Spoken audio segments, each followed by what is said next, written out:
So many people know you as a best-selling author, blogger, and advocate. Can you describe your journey and how you discovered your voice in all of these roles? I think my journey really began as a marketing assistant. I applied for a competition, actually, that Penguin Random House put out looking for a marketing assistant. I applied, 4,000 applicants, got down to the final 20, arrived on the final day, and I was the only black person in the room. So I'm not going to lie to you, at that point, I stopped trying. I was like, diversity and inclusion, baby, you got to pick me. There is no one else. I knew I'm not going to get one of these jobs. And then within my role, this was in 2014, this is ages ago, I noticed that my boss kept asking me to spend money on Google ads. So we were no longer promoting books on the backs of buses or at the tube station. Everything was being pushed to online advertising, and I was spending my whole day on the phone to these people called bloggers. And I was like, how much would you charge to put this book on your website? And when they told me the price, I was like, girl, you're in the wrong job. And so in my brain, I was like, how do I build a platform I can monetize? I think that's really important to admit, because too many people lie and they're like, oh, I just fell into being a content creator. No, this was a strategic leap. I mean, it could have been better, because I literally just quit my job a few months after having the idea. Don't do that. But it was also very strategic. I could see where advertising money was going and what I would need to do to now be the magazine. Essentially, people's Instagram is their version of Vogue. It's an online magazine. People portraying their life in a certain way that perhaps looks juicy to advertisers. That was like my reason for being here. And also, I went into publishing knowing full well that I wanted to be the one writing the books, not the one on the phone promoting them. I love that. It's kind of like a whole 360 moment. Oh, yeah. Oh, yeah. It's basically like everything's always meant to happen for a reason. Yeah, you just fell into that job and fell into, obviously. Everyone but I applied not knowing all of the... Do you know what I mean? I applied thinking, I'll be really studious and I'll work my way up, and I might even get a glass office on the corner with my own door. Literally, that's all. And then I got in there and I just noticed how the landscape was shifting and how I could become a publisher in my own right. Yeah, and you make your own office pretty much, and you work for yourself. Yeah, I love that. So as an author, with your first book, I'm Not Your Baby Mother, released in 2020, making it to Sunday Times bestseller. Let's just focus on that, because that is incredible. Can you describe the process of how you reach the concepts for your books and how they're written? So I'm Not Your Baby Mother just came off the back of when I fell pregnant with my daughter in 2012. All of my material about giving birth or black parenting had to be flown in from the US. There were no books about being a black British parent. Zero. The time I'm Not Your Baby Mother was released, it was the only book about black British motherhood in the entirety of the British Library. So if you went to the British Library and you were like, I want a book about becoming a black mum, only I'm Not Your Baby Mother was going to... We have hundreds and thousands, if not millions, of books in the British Library, and there was only one title at the time. And so again, that was also quite strategic. It was like, I'm going to write about the thing that I know there is a gaping hole and void about, and then the other stuff that surrounded I'm Not Your Baby Mother, I couldn't plan that my book would come out 3 days after George Floyd being murdered, or ending up as one of the most vital books you need to read to dissolve your anti-racism or whatever. You can't plan for that. Do you know? Yeah, I'm like, I couldn't do that. I just knew that there was a gap in the market for this kind of book. Yeah. Wow. I mean, like, only one. There's like 5 now. But 5. But still 5 in 3 years. That's 5. Crazy. And those other 4 only got published because they saw the success of I'm Not Your Baby Mother. No one was just willing to be like, there's this huge gap in the market. They had to see someone be successful at it first for other publishers to go, okay, there's money to be made here, essentially. I mean, thank you for sharing that insight. Yeah. So following the topic of books, what would your advice be to any aspiring authors wishing to get their books out to publishers, and what steps should they take to get themselves out there? And I know you said earlier in the G Talk that your manuscript got rejected like 11 times. Yeah. Also, so my first piece of advice, and maybe only, is you need a good literary agent. You cannot just send your book to Penguin. It doesn't work like that. You cannot just send your book to, I don't know, Bloomsbury. There are people called literary agents who act as like the go-between between yourself, the writer, and the publisher. the reason why you want a literary agent is that they know how to get the most money for your manuscript. They know what they should be looking for in a contract. They also know what the market is looking for. And I'll be frank, they are the most connected. Those agents have usually been to Oxford and Cambridge, who have the friends who now work in a certain publishing house. It's just a fact. Yeah. Actually, more than anything, you're paying your literary agent for their friendship connections. And it's borderline impossible to be published today without having that middleman. And so I would say do your Googles. There are lots of great literary agencies, Curtis Brown, but anyway, do your Googles and then reach out to literary agents. And if they think they can get your book published, they'll get back to you. That's amazing advice. And I feel like you're getting into the nitty-gritty of what people don't tell you. Yeah, I hate that. Yeah. One thing I'm not going to do is gatekeep. This girl here is not gatekeep. It's all a facade. It's all lies. And it's also all a game. It's like you can have the best book in the world. If your agent didn't go to school with so-and-so, it's not going to happen.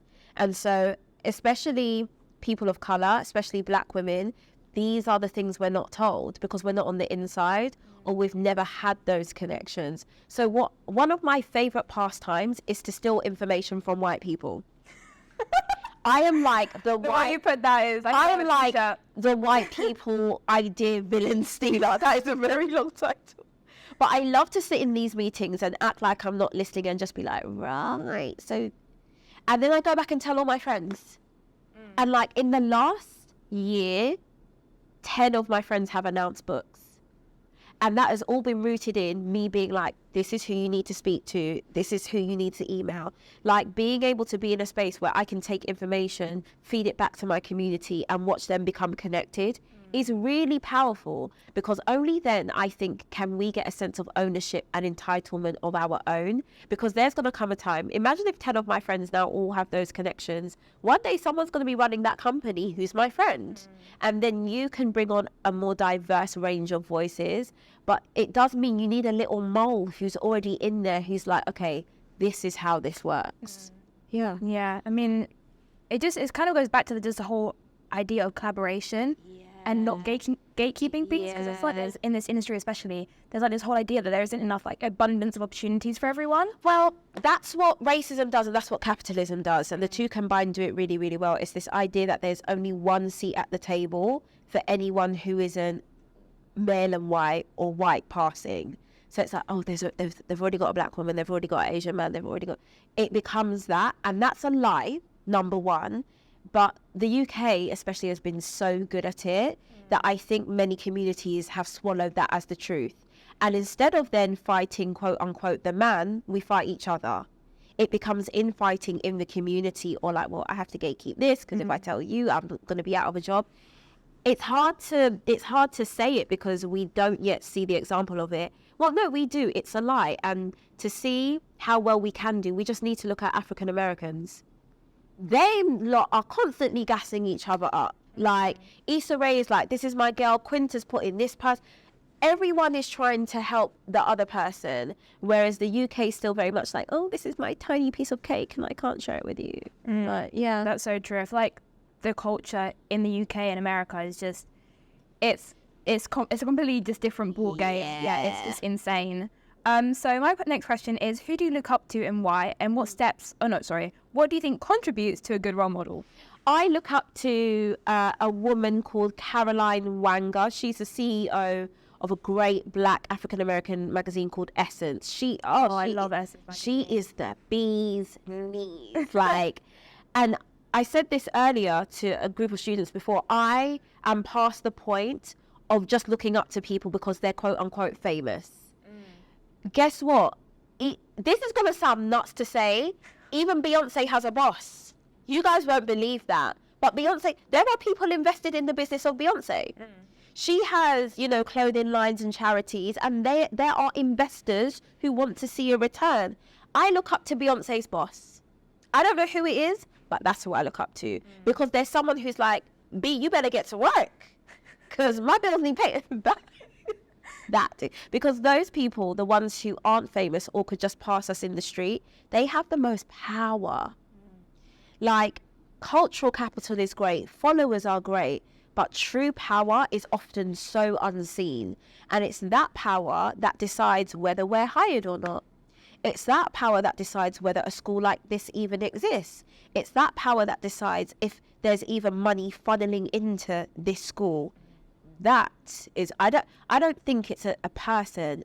That power is what I look up to. And it kind of goes with the saying, like, it's not who you know, it's who knows you. It's who knows you, and it's what you know, and it's where you can squeeze yourself, you know? Yeah, whatever that invisible power is, that's what I look up to. Invisible power. Yeah, I love that.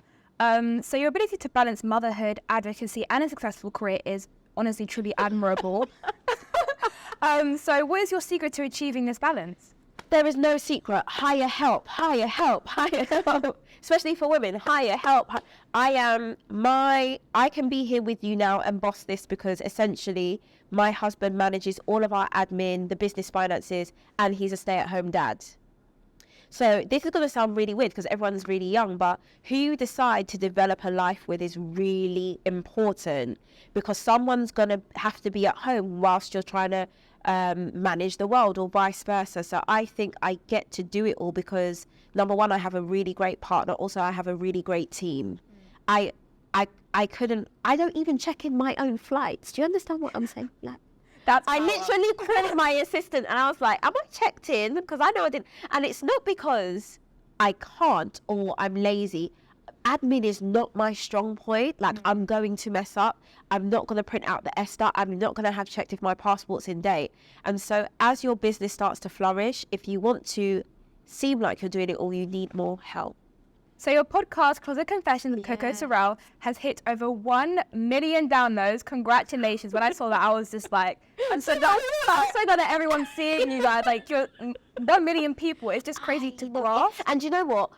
1 million listens is so different to 1 million views because no one's registering how long someone's viewing your thing for. It could be 2 seconds. Someone has gone onto an audio platform, chosen Closet Confessions, and stayed there to 1 Yeah, that is just insane. So congratulations once again for that. So what sparked the idea to create your podcast and what do you think made it so successful? Separately, Sorrel and I were being hounded by our audiences to have a podcast. And we kept telling people no because we hadn't found a host that we gelled with.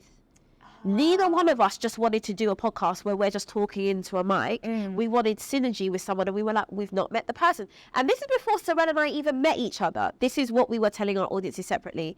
I've been with my management 5 years. Sorrel joined the team maybe a year ago and our management took us to dinner. Our management went home and Sorrel and I were there 4 hours later. And we were like, we found our we were like, you had that look at me. I was like, I know. It's you. It's you. I choose you. And then I think one day she was just around my house and we were literally keying in the closet and it was just like, okay. Wow. Okay. Light bulb moment. Literally. Yeah. And especially because Coco Sorrel is just like your friend, obviously you can't have that chemistry with. You can't fake it. You can't force it. You can't. So what do you think is the key to creating and building strong and lasting friendships, especially when you work with them? Honesty. You have to be honest. Sorrel has pulled me up. I've pulled her up. We've both listened to an episode where we're like, oh, you've gone too far. Oh, I've gone too far. It's actual honesty and it's also trust. We're now at a place where if I'm not in the Closet Confessions WhatsApp chat and it's a time-pressing matter, I can trust that Sorrel's going to make the right decision. Also for me. Also, there's no competition. I have no interest in being a comedian, an actress. I've never watched Love Island a day in my life. So Sorrel's job is very safe. That's a whole brand. You know what I mean? And vice versa. She's like, I'm not raising these kids. I'm not doing any of. And so I think having a relationship where there isn't an ounce of competition is also really important. I love that. And you can just tell. Yeah. We're like sisters. Yeah. We're just like sisters. No, honestly, but just congratulations again. Just such an amazing podcast. My next question is, what message would you give to your younger self? The message I always give, learn to disappoint people quickly. So much stalling in our lives is because we're living a life for someone else. And I didn't truly start telling people where to shove it till I was 30. I'm 35. the last 5 years have been the best of my life. And I often think, oh, it wasn't because you didn't have those shoes or you now have more money. It's because you weren't being true to yourself. And you would have felt a lot better about life if you'd started living it on your terms years ago. So I wish I could tell her, make those people cry now so you're not crying later. Oh, I need that on a t-shirt as well. I need that on a mug. I need that on a mug to wake me up in the morning. And my final question is, what is next for Candice? That silent power, baby. Which, to the outside world, is going to look like very visible global domination for a bit. I'm not going to lie. I'm not going to lie. I think eased into To that. get there, it's going to be like, oh my gosh, Candice has blown up. She's everywhere. It's all a ploy. Don't worry. Soon I'll be nowhere. But to get to that silent power, you kind of have to be uber visible for a while to like get in certain rooms and get your ducks in a row. But that's like, I want to own a broadcasting company. I want to be a writer that like, speaking of looking up to people, Shonda Rhimes, Ava DuVernay, like, Let me that. I'm trying to have Candyland. And all Shonda I'm so glad you said that. We are, yeah. I'm trying to have Candyland. I don't know what to tell y'all. Like, I'm trying to create work that creates work. Shonda Rhimes creates work that creates work. People are going to be employed to their dying day because do you know how powerful that is? Do you know how beautiful that is? And I'm like, right, I just have to sit tight enough until my work starts creating work. And I'm seeing that starting to happen. Like, I'm in meetings where we're discussing characters or, you know, producers. And I'm like, my work is going to insane. It's happening. Yeah. It's happening. Yeah.